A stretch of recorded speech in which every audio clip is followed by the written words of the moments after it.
Lucas capítulo 18, é a base que o Senhor falará ao nosso coração, pela graça de Deus.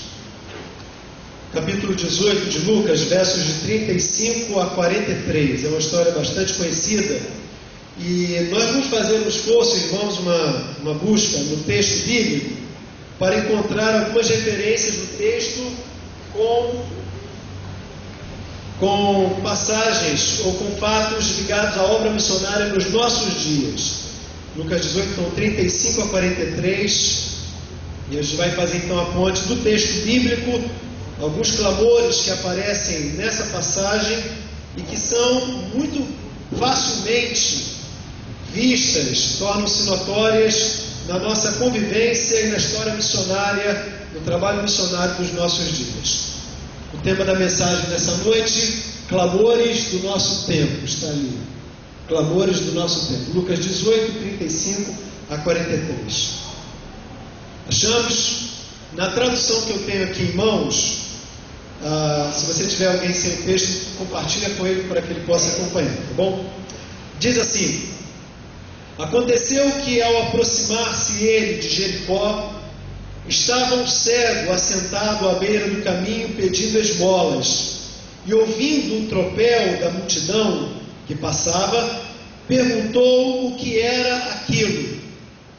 Anunciaram-lhe que passava Jesus o Nazareno. Então ele clamou: Jesus, filho de Davi, tem compaixão de mim. E os que iam na frente o repreendiam para que ele se calasse. Ele, porém, cada vez gritava mais: Filho de Davi, tem misericórdia de mim. Então parou Jesus e mandou que lhe o trouxessem. E tendo ele chegado, perguntou-lhe: que queres que eu te faça? Respondeu ele: Senhor, que eu torne a ver. Então Jesus lhe disse: recupera a tua vista, a tua fé te salvou. Imediatamente tornou a ver e seguia-o, glorificando a Deus. Também todo o povo, vendo isto, dava louvores a Deus. Senhor, nós estamos diante de sua palavra, e diante da tua palavra nós nos submetemos, nossas mentes, nossas intenções, nosso pensar, nossa atenção, para que tu possas falar ao nosso coração. Não deixe que nada desvie o nosso pensar e a nossa compreensão da tua palavra. E torna a minha boca a tua boca, Senhor.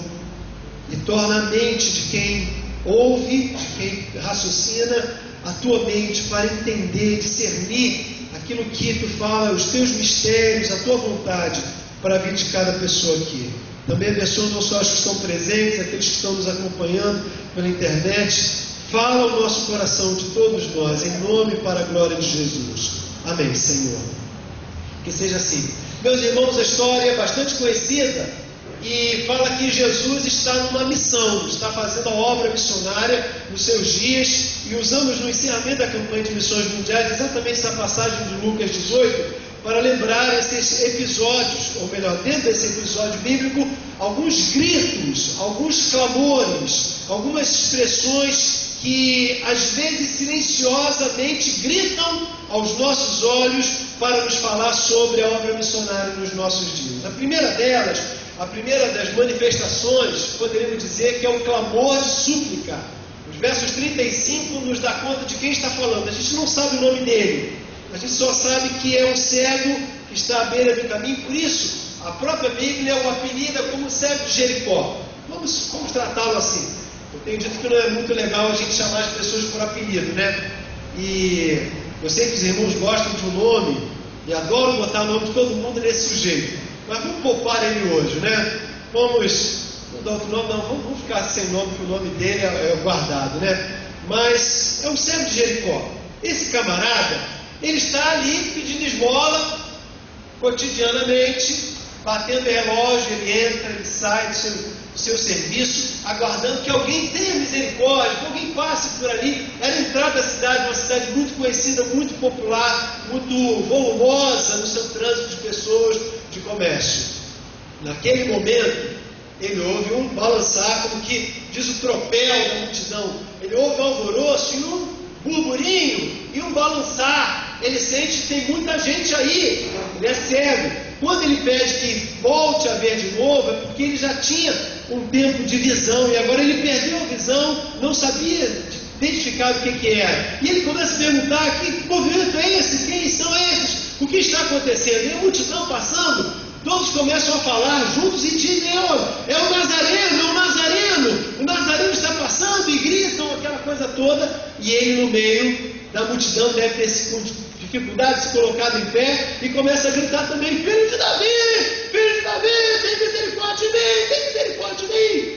E interessante que a multidão que lhe informou é a multidão que manda ele se calar, porque era o ocorrente a mais gritando. E então Jesus, no meio de tanto alvoroço e tantas vozes, igual, lembra-se, com aquela mulher que no meio de grande multidão o tocou com fé, ele no meio daquela grande multidão de alvoroço, ele ouve uma voz, procura saber quem é, distingue a sua fé e para aquela multidão, puxa o freio de mão, deve ter cantado pneu, né? E pergunta por ele e manda que ele venha. Ele lhe pergunta: o que você quer que eu faça para você? Ele, sem ver, ele olha Jesus e ele diz: Senhor, que eu volte a ver. Jesus então lhe responde, por conta da fé que ele teve: sê tu curado, passe de novo a ver. E ele sai então, irmãos, com a galera toda gritando: que alegria! Agora eu estou vendo de novo. E diz interessante o texto, irmão, do 43, que todos então agora começam a pular e a vibrar e ver que realmente aquele que estava ali diante deles é o Messias, e glorificam a Deus junto com aquele homem que fora cego no passado, o ex-cego de Jericó. Esse texto, irmão, nos mostra que existem alguns gritos. O primeiro é de súplica. Filho de Davi, tem misericórdia de mim. Ele poderia pensar que não estava sendo ouvido, que não daria uma atenção, mas Jesus, no meio de tudo aquilo, irmão, distinguiu. Assim como quando nós clamamos, Ele também nos distingue.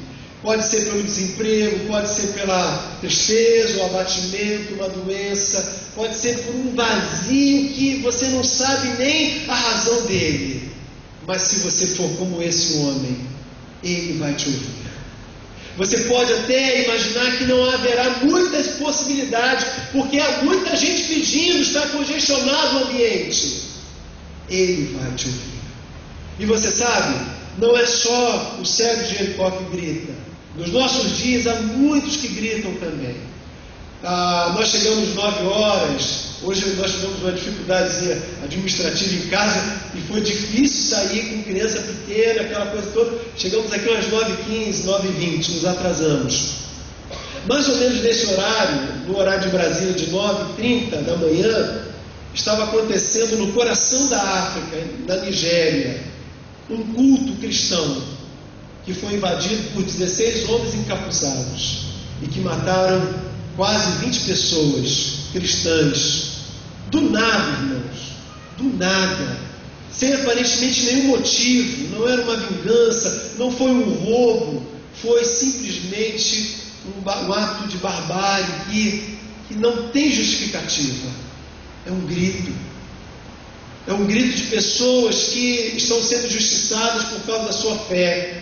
É um grito de pessoas que estão gritando porque não sabem por que estão gritando, mas elas estão matando, estão vorazmente pecando porque não sabem quem controla as suas vidas. Eles não têm rédea sobre a sua própria natureza.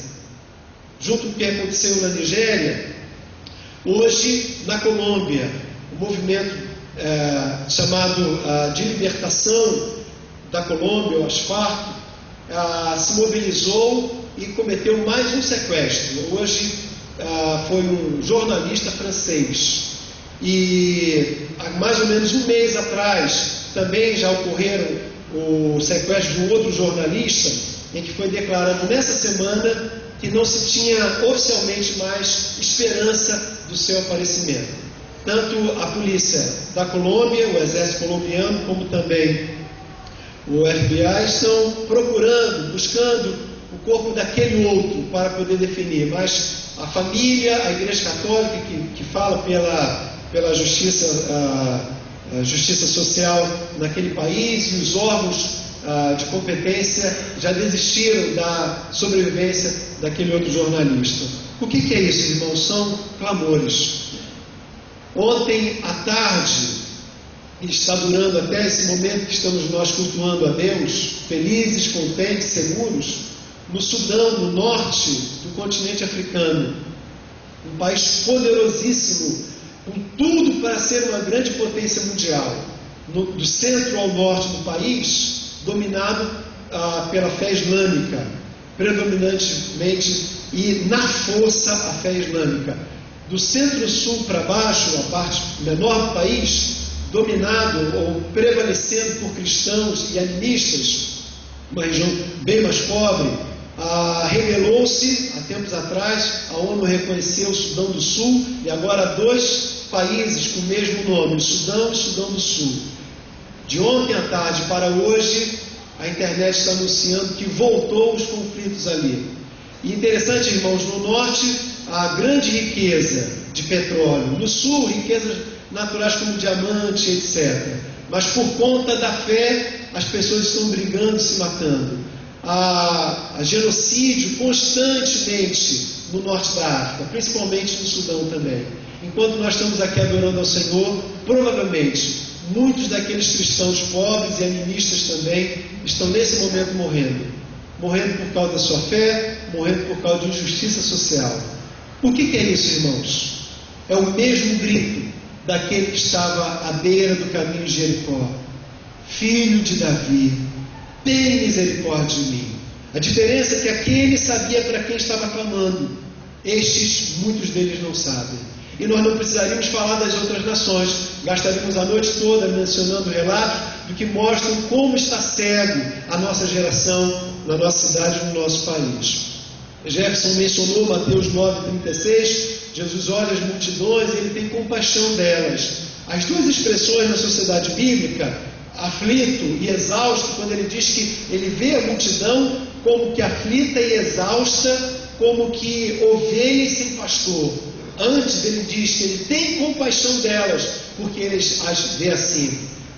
No original, a palavra aflito significa esfolar, tirar o couro. E agora ouçam, irmãos, molestar. Molestar é violentar sexualmente. Jesus olha para aquela multidão, quando diz que ela está aflita, é porque ela está como sendo esfolada, tirada o couro, arrancando o couro e molestando-a sexualmente. Quando Jesus diz que ela é como uma multidão sem ovelhas, porque ela está por essa razão exausta, no original do grego está falando de prostrar-se, de ferir mortalmente. Quando 2 homens combatem e um é levado uma facada, por exemplo, aquela facada lhe leva ao abatimento e ele se prostra, sem nenhuma condição de se proteger. Há dias atrás, numa dessas manhãs, eu acho que umas 2 semanas atrás, eu estava numa atividade em que eu não podia ouvir o que a televisão estava comunicando. Eu vi só as imagens. Por várias vezes ela passou. Um homem que, numa luta, ele sai do seu barraco, bate e o homem cai. Ele volta e vem com um bastão e levanta uma daquelas pernas e bate violentamente contra aquele homem por muitas vezes. Interessante que a televisão repetia aquela cena ao longo daquela reportagem, e aquilo me impressionou muito, irmãos, porque nós, seres humanos, nós chegamos a esse ponto. Nós estamos voltando à era primitiva, ao tempo de barbárie, em que você faz por fazer uma compulsão, como que num vômito de pecado, de violência contra o nosso próximo. O que está se proclamando com isso? Um grito de que nós não temos mais recurso nenhum e que precisamos suplicar, clamar, aproveitar a chance e ganhar, mesmo que suplicando a Deus no grito, conseguimos aquela bênção. A nossa geração, ela vive o retrato que Jesus descreveu em Mateus 9,36. Por incrível que pareça, irmãos, é que nós não estamos vendo isso. Como igreja de Jesus, nós estamos ótimos, confortavelmente nos nossos templos muitas vezes, e não nos percebemos do que está de fato acontecendo e qual a implicação disso sobre nós, sobre as nossas responsabilidades. O Joel de Venturini, um dos grandes missionários que nós temos ainda na obra de missões mundiais, ele estava fazendo a visita a várias igrejas no período de promoção missionária, e ele entrou numa igreja. E nada contra a igreja que tem ar-condicionado, estou doido para nós ter também, né? Aí eu vou usar terno, gravata, aquela coisa toda, né? Vai ficar geladinho, ficar bom, aconchegante, né? Mas naquela igreja onde ele estava, ele trouxe o relato da sua obra missionária como médico em Guiné-Bissau, no norte da África também, onde ele evangeliza os fulis e também vários segmentos de etnias muçulmanas. Ele foi missionário ali por longo tempo, agora está em Portugal como obreiro do Senhor também. E ele falava, mas aquela igreja parecia assim, como um gelo diante do que ele estava compartilhando. Ele entrou naquela igreja, um estacionamento só de carro zero, parecia uma concessionária. A igreja linda de morrer, bela, limpíssima, pessoas muito bem, classe média alta, uma coisa fantástica, né? Linda, uma igreja linda, monumental, São Paulo. E tudo geladinho, tudo fantástico. Parece, irmãos, que ele teve uma visão de Deus. Ele viu como que diante dele um grupo enorme de pessoas com potenciais enormes, todos eles com os ouvidos tapados. Como é o nome daquele negócio que bota no ouvido? Abafador, né? Falou aqui. Egoísta, Tá certo também, né? Um abafador egoísta, em que ele, muito próprio, obrigado, você sempre dá grandes contribuições. Essa foi melhor que o abafador, né? Botou o egoísta todo mundo e eles estavam surdos para aquilo. Interessante, irmãos, porque nós temos algum conforto e sentimos numa zona de segurança tão aconchegante, nós não ouvimos o grito. E agimos como aquela multidão também. E aí vem o segundo ponto dessa mensagem. O segundo grito é o grito da negação. Aquela fora a multidão que, quando passara pelo homem cego de Jericó, quem é que está passando? É Jesus, o Nazareno, não incomoda. E quando ele começa a gritar, a própria multidão que o informou lhe diz: cale a boca, não atrapalhe a cerimônia. Cerimônia não é a palavra mais forte. Uma carreata. Não, religioso. No sentido religioso procissão. Obrigado, irmãos. Não atrapalhe a procissão. Interessante. A mesma multidão que ele comunicou, a mesma multidão que ele mandou calar a boca. A gente pode aqui, irmãos, com toda a segurança dizer: que multidão ímpia! Que multidão ingrata! Que multidão inconveniente! Somos nós, irmãos. Muitas vezes, a multidão que num ato de procissão, e obrigado aqui deu a dica, num ato de procissão religiosa, até diz, comunica, mas não acolhe, não abraça, não traz para si, não agrega consigo. Por isso, meus irmãos, há também um grito não só de súplica, mas um grito aqui de negação. João capítulo 12, verso 5, exemplifica muito bem isso dentro dos próprios discípulos. Eles fizeram, em companhia a Jesus, uma visita já pré-marcada à família de Betânia. Lázaro, que havia citado no capítulo 11, agora no capítulo 12, recebe Jesus com Marta e Maria. Maria está nos seus afazeres, nas suas atividades. Marta, nas suas atividades domésticas. Maria vai no quarto, traz um vaso de alabastro, nós acabamos de cantar. No meio da conversa dos homens na sala, porque mulher não poderia entrar ali, ela sorrateiramente, com muita contrição, pega o seu vaso de unguento rico, próspero, joga sobre os pés de Jesus com seus cabelos. Uma das traduções diz que enxuga os pés de Jesus.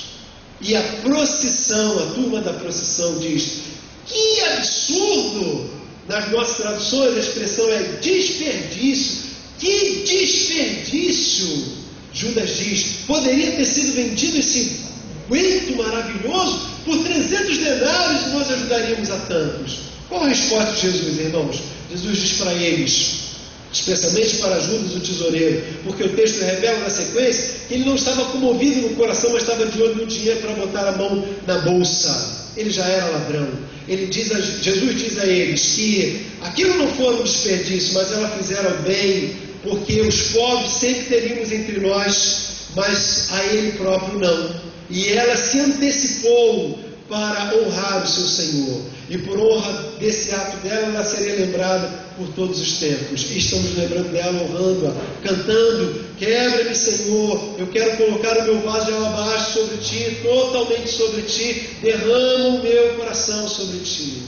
Meus irmãos, são os discípulos que estão falando isso. Como nós participamos muitas vezes dessa procissão diabólica, ou dessa procissão antagônica à fé cristã, mesmo sendo participantes da fé cristã. O discurso da negação tem alguns clamores, entre eles: vamos fazer a obra missionária quando terminarmos as obras da igreja. Aí nós teremos tudo pronto para fazermos a obra missionária, aqui ou lá. Ou então vamos fazer a obra missionária quando concluirmos os nossos alvos pessoais, quando eu terminar a minha casa, quando eu terminar o meu curso, quando eu melhorar a minha saúde, quando eu puder fazer isso, quando eu realizar aquilo, quando meu filho se formar, então eu já aposentado levarei toda a minha vida a ti. Ou então quando dizemos: vamos fazer a obra missionária quando as circunstâncias forem mais favoráveis lá fora ou aqui dentro. Ou então, e essa mais facilmente ouvida: vamos fazer a obra missionária quando tivermos mais recursos e condições. Sabe quando esse discurso completará o seu objetivo? Nunca. Porque nunca nós teremos tanto dinheiro quanto precisamos, nunca a circunstância estará tão favorável quanto nós desejamos, nunca terminaremos tantos projetos que temos a terminar, nunca concluiremos tudo que queremos fazer na nossa casa, nunca. Porque a voz da negação, ela não parte da lógica, parte de um egoísmo interior. Agora eu quero citar para você um e-mail compartilhado pelo pastor Timichak, quando vivo ainda, no seu relatório de 2003, lá na Convenção Batista Brasileira. Ele relatou o e-mail, o conteúdo do e-mail do pastor Luiz Amaro. Nessa época ele era missionário na China. O pastor Luiz Amaro conta no seu e-mail de 3 obreiros da China. Nenhum deles famosos, mas todos eles honrados pelo Senhor. Pastor Li, a gente só conheceu por esse nome, estava aguardando o veredito final da sua sentença de morte, porque aquele pastor chinês contrabandeara 30 mil Bíblias para ajudar as igrejas católicas clandestinas, católicos fervorosos naquele país por causa da repressão, e as muitas e muitas dezenas de igrejas evangélicas nos lares, também sobre a repressão chinesa. Aquele homem com honra, com dignidade, sentindo-se honrado, estava aguardando nos próximos dias a sentença da sua morte. Ele falou naquele mesmo e-mail, pastor Luiz Amaro, de uma moça chinesa de 21 anos. Eu, quando vi a história de hoje, que o Jefferson compartilhou para nós, provavelmente era essa moça. Uma moça chinesa de 21 anos, presa já pela sua 5ª vez naquela ocasião, e a sua primeira vez na sua prisão aconteceu quando ela tinha 12 anos. Ela não era traficante, bandida, marginal, mas ela era presa, já estava sendo pela 5ª vez aos seus 21 anos de idade, presa porque pregava o Evangelho de Cristo. Ele cita no seu e-mail também de um pastor leigo, que nós não sabemos o seu nome. Ele foi com sua família morar entre a China e a Sibéria para aprender a língua de uma etnia pequenininha, quase em extinção, num lugar que é considerado pela descrição do pastor Luiz Amaro como o pior lugar do mundo para se morar, de menor possibilidade humana de sobreviver ali, a língua da etnia Tatik. E quando ele justificou por que foi ele com toda a sua família morar ali para aprender a língua e pregar o Evangelho àquela cultura que não conhecia de Jesus, ele disse apenas isso: estou indo porque Deus ama aquelas pessoas. Interessante que ele foi honesto, ele disse que ele amava aquelas pessoas, mas ele disse que estava indo com a sua família porque Deus amava aquelas pessoas. Esses irmãos da China são exemplo para nós de pessoas que não entraram na multidão. E olha, meus irmãos, nós somos experts em dizer que somos o grupo dos grupos que mais crescem no Brasil, os evangélicos. Eu às vezes me envergonho de que evangelho nós estamos pregando e vivendo. Eu não vou falar sobre isso, mas sem sombra de dúvidas, essa massa de milhões de evangélicos, por muitas vezes, com todos os sinais possíveis, fazem parte dessa procissão à beira da porta da entrada de Jericó. Diz, anuncia, comunica quem está passando, mas ela não agrega, não traz para si, não acolhe. Eu fico me perguntando como nós seremos uma igreja que será uma igreja missionária, uma igreja ardorosa, verdadeiramente aprovada pelo Senhor. Quando nós tivermos 1000 membros, e eu espero que a gente logo chegue a isso, né? Não tem problema, eu creio que quanto mais gente a gente ganhar para Jesus, melhor. O problema não é o número 1000, 2000, 5000, 10.000, mas é como nós seremos essa igreja amanhã.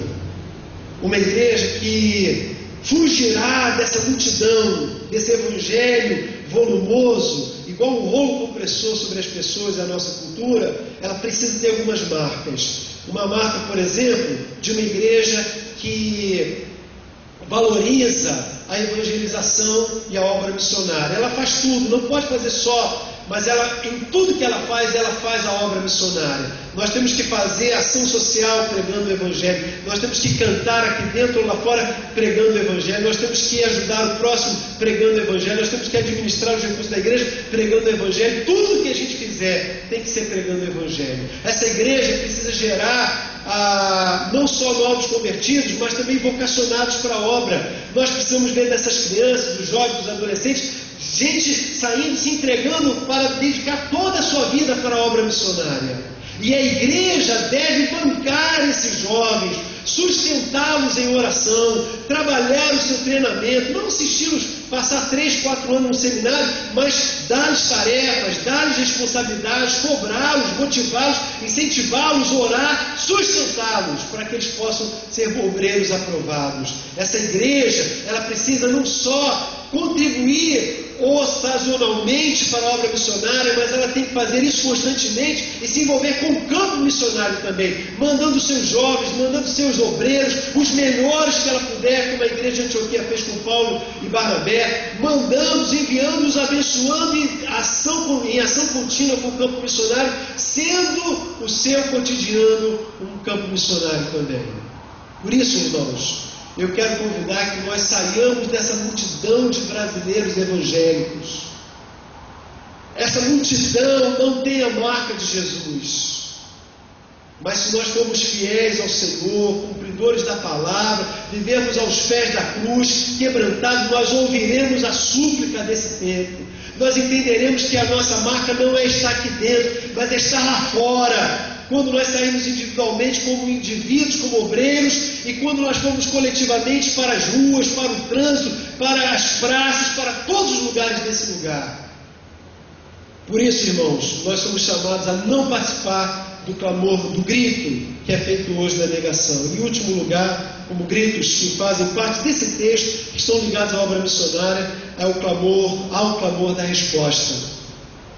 Ao clamor da resposta. 40, 42 do texto, nós encontramos Jesus respondendo àquele homem. Se você puder, olhe na sua Bíblia. Então parou Jesus e mandou que lhe o trouxessem. E tendo ele chegado, perguntou-lhes: que queres que eu te faças? Respondeu ele. Vamos ver juntos? Senhor, que eu torne a ver. Então Jesus lhe disse: recupera a tua vista, a tua fé te salvou. Jesus, irmãos, quer fazer o mesmo hoje. Ele quer responder a cada uma das pessoas que estão clamando, pedindo. E olha, o campo missionário não está lá. Olhem para mim, olhem para mim, olhem para mim. Isso.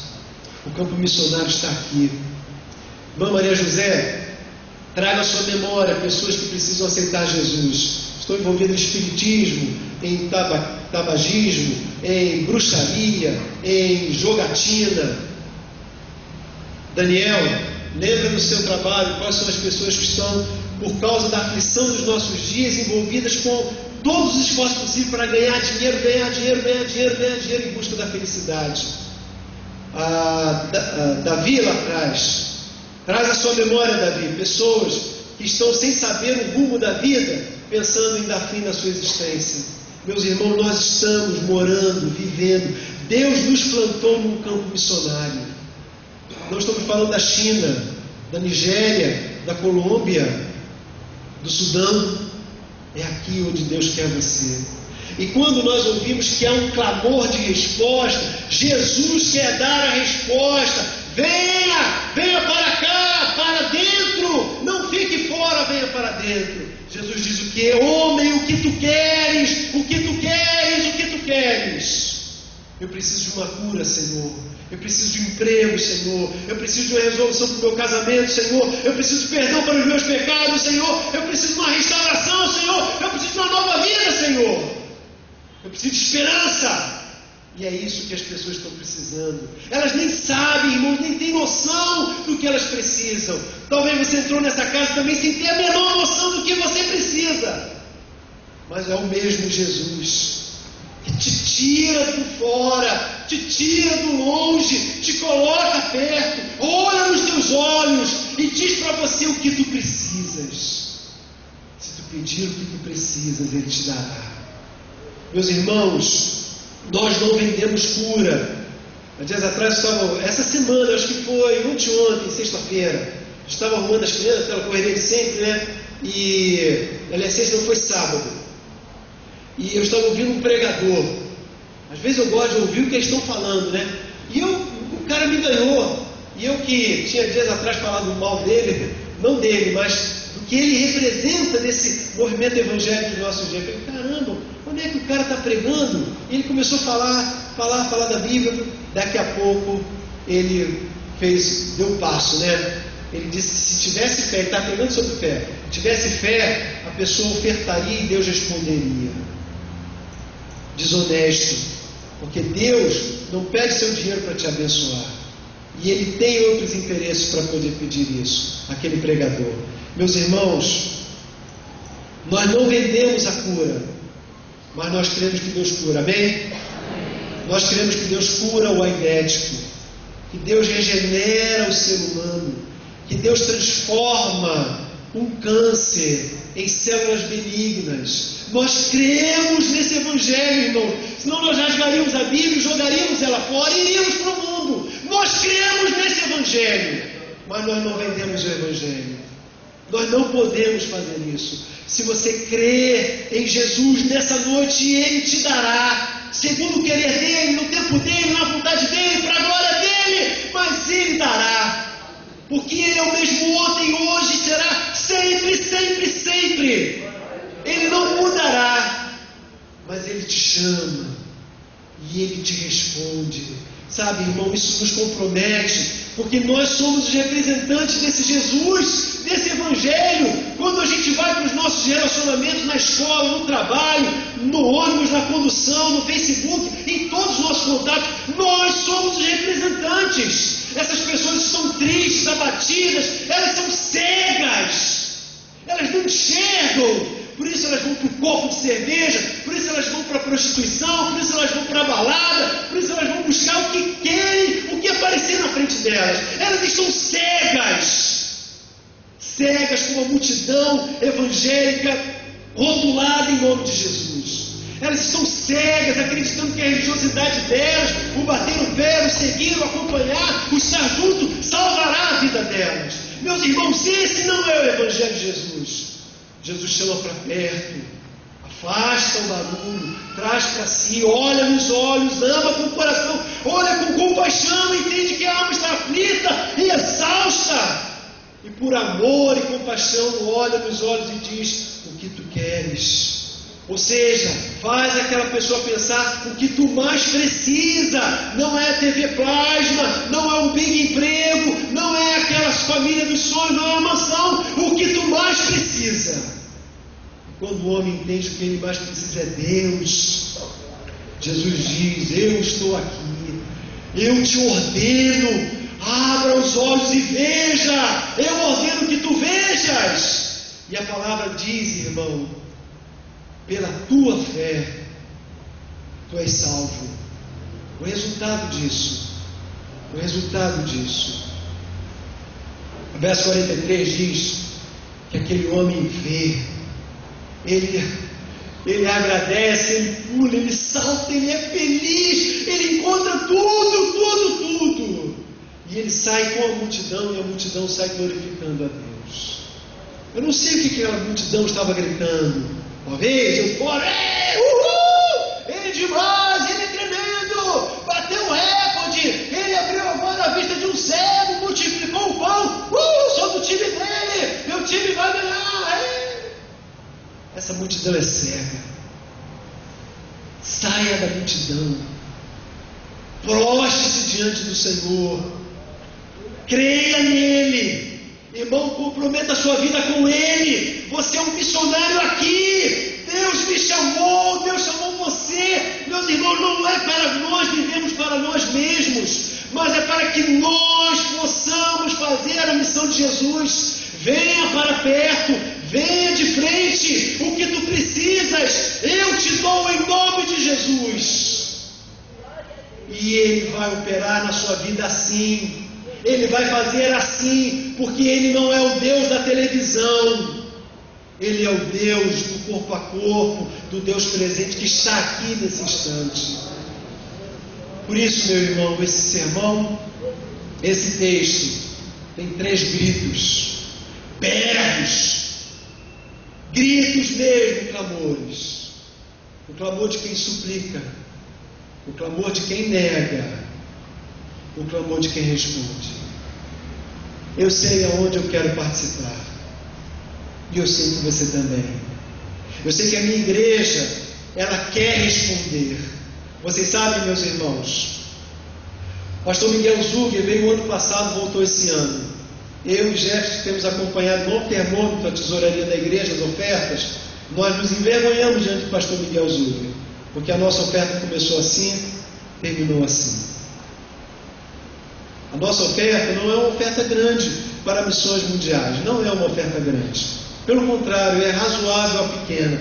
Diante de igrejas menores que a nossa dão grandes ofertas muito maiores que as nossas. Nós alcançamos um pouco mais da metade.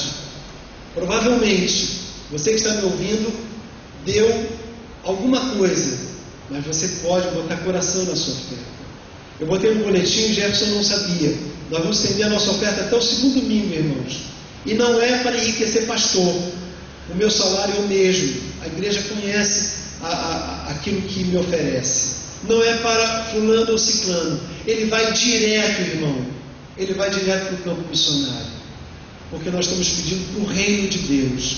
Ninguém vai comprar jatinho, avião ou carro novo.